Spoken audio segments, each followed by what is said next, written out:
Hey everybody, my name is Ethen Ostroff. I'm a personal injury lawyer outside of the Philadelphia area. We're going to go diving deep into another area of premises liability, otherwise known as slipping or tripping and falling and getting hurt at either your friend's house or a business or some sort of premises, which is how we get that fancy lawyer word, premises liability. Today, what we're talking about is who is liable for a slip and fall or a trip and fall.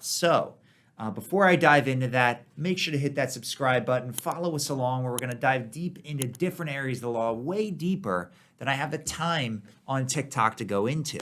So, who is liable for a slip and fall? It's really a great question. It's a complicated question. The highest level answer that I can give you is it totally depends on the facts. Now, I'm going to give you a few different scenarios because that's the best way to do it. Because really what the term liable means is proving fault. Fault is a subjective thing.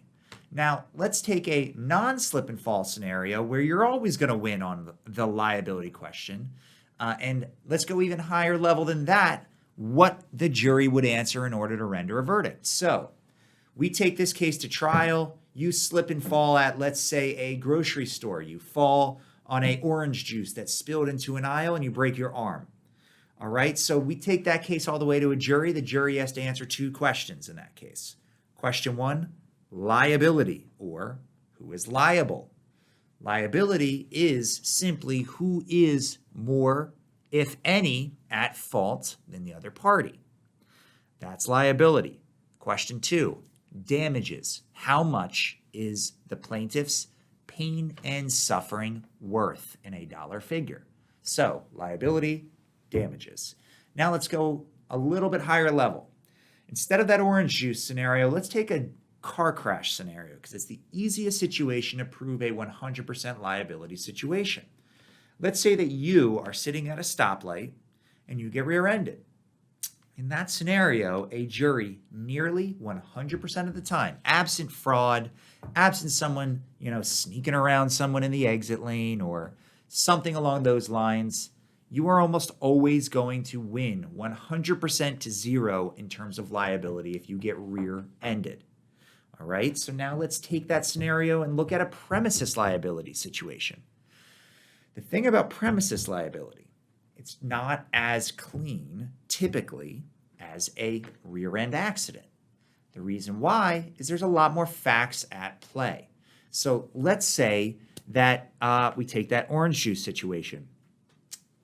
The facts surrounding that orange juice, let me throw a couple more at you. Let's say that that orange juice was sitting in the aisle for, let's say, 15 minutes.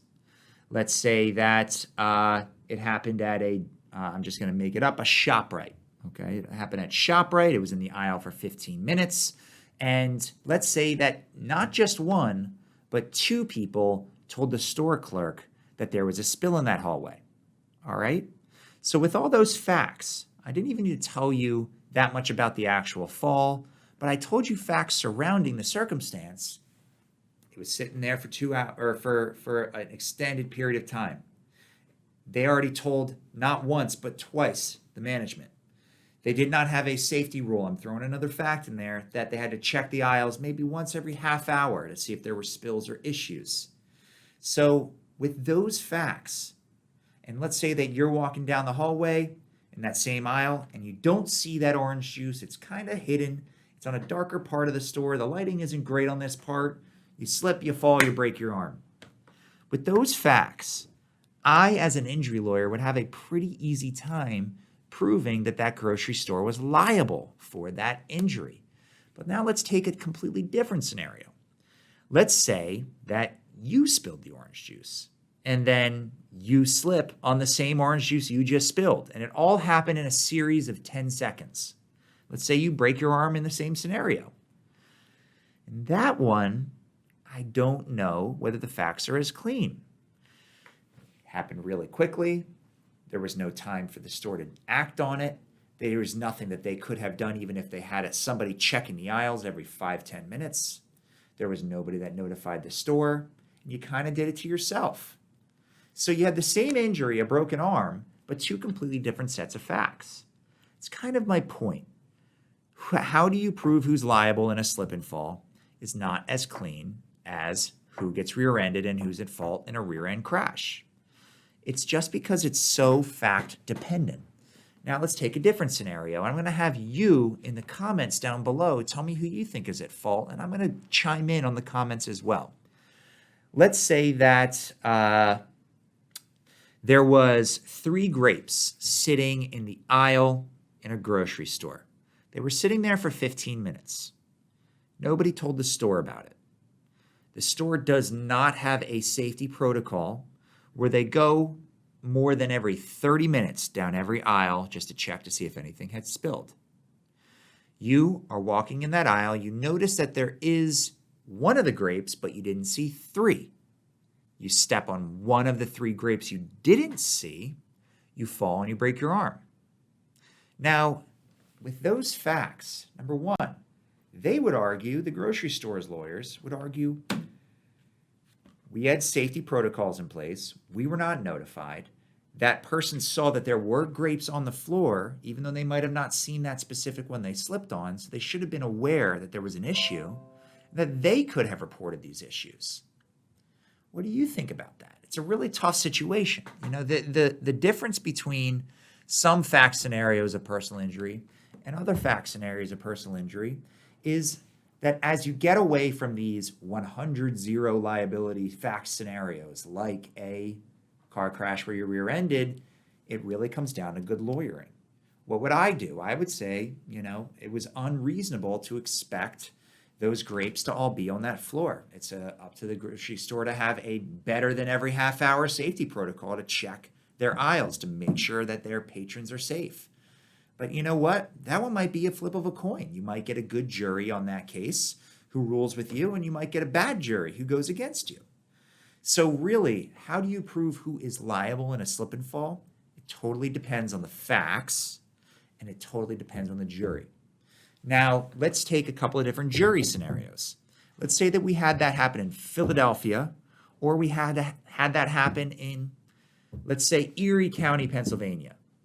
Now, Philadelphia is a notoriously liberal jury pool. People in Philadelphia give higher verdicts consistently and are more sympathetic to a plaintiff than those in Erie. So same facts might go different ways in different counties, just like they may go different ways with different people on the jury, because some people in different counties just don't side with the plaintiff as much. So really, it comes down to the facts. It comes down to the jury. It comes down to the people in that county. And it comes down to how good your lawyer is. Because if you don't have a good lawyer that knows every little fact about that case, that put that place on notice to make sure that the video, if there was video, got preserved, and made sure to preserve every piece of evidence and be really organized to present this case to a jury, if that doesn't happen, you could be in trouble. Your case could be handled completely different. So on cases where liability, and by liability I mean who's at fault, is not 100% clear, the quality of your lawyer is more important than ever. Any schmuck can take a rear-end case and generally do about the same with it. All they're trying to prove is how hurt you were, not who was at fault. But not every lawyer can take a case where they have to prove a difficult liability situation and win. That's what separates excellent lawyering from okay lawyering. So I really hope that you never go through a slip and fall where you break an arm or you get hurt the way that I'm describing. But if you do, I'm here for you. I'm happy to answer questions. Just click below. There's a free case evaluation link down there. My number is also on my banner up top. But before you go, make sure to hit that subscribe button. Follow along. If you ever have any questions, you can get directly in touch with me. Thanks so much.